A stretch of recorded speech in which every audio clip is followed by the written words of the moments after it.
ఆదియందు వాక్యముండెను, వాక్యము దేవుని యొద్ద ఉండెను, వాక్యము దేవుడై ఉండెను. ఆయన ఆదియందు దేవుని యొద్ద ఉండెను, సమస్తమును ఆయన మూలంగా కలిగి ఉన్నదేదియో ఆయన లేకుండా కలగలేదు. ఆయనలో జీవం ఉండెను, ఆ జీవం మనుషులకు వెలుగై ఉండెను. ఆ వెలుగు చీకటిలో ప్రకాశించుచున్నది గాని చీకటి దాన్ని గ్రహింపకుండెను. దేవుని యొద్ద నుండి పంపబడిన ఒక మనుష్యుడు ఉండెను, అతని పేరు యోహాను. అతని మూలంగా అందరూ విశ్వసించినట్లు అతడు ఆ వెలుగును గూర్చి సాక్ష్యమిచ్చుటకు సాక్షిగా వచ్చెను. అతడు ఆ వెలుగై ఉండలేదు గాని ఆ వెలుగును గూర్చి సాక్ష్యమిచ్చుటకు అతడు వచ్చెను. నిజమైన వెలుగు ఉండెను, అది లోకంలోనికి వచ్చుచు ప్రతి మనిషిని వెలిగించుచున్నది. ఆయన లోకంలో ఉండెను, లోకం ఆయన మూలంగా కలిగెను గాని లోకం ఆయనను తెలుసుకొనలేదు.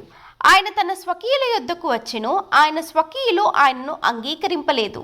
తన్ను ఎందరు అంగీకరించో వారందరికీ, అనగా తన నామం నందు విశ్వాసం ఉంచిన వారికి దేవుని పిల్లలగుటకు ఆయన అధికారం అనుగ్రహించును.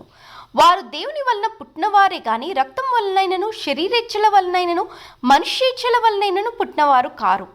ఆ వాక్యము శరీరధారి అయి కృపాసత్య సంపూర్ణుడుగా మన మధ్య నివసించును. తండ్రి వలన కలిగిన అద్వితీయ కుమారుని మహిమ వలె మనము ఆయన మహిమను కనుగొంటిమి.